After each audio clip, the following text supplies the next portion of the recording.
वबरकातुहू। अस्सलाम वालेकुम दोस्तों।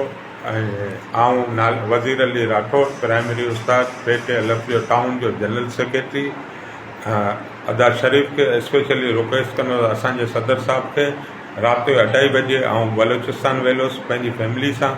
जीअं आऊं घर ते पुॻो आहियां, मूं पंहिंजा घरवारा खे अंदरि कयो आहे। मूं गाॾी ते बीहारी 50-60 माण्हू असलनि सां नामालूम, उन्हनि सां गॾु अमजद शाह जेको आहे सो मुंहिंजे पाड़ेसरी आहे, उनजो मेन किरदारु हसीब शाह ऐं गुलाम सिंह सिराई। इन्हनि गॾिजी मूंखे धक आया आहिनि, हथियार मूंखे ॾेखारियो आहे, मूंसां माना नाजाइज़ी कयूं आहे।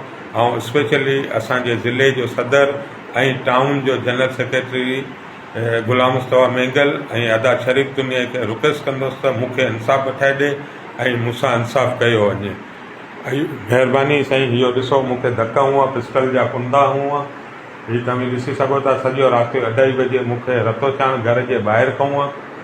हीअ ॾिसो मुंहिंजी हालति ऐं मूंसां माना नाइंसाफ़ी थी आहे। महिरबानी करे मूंखे इंसाफ़ ॾिनो वञे।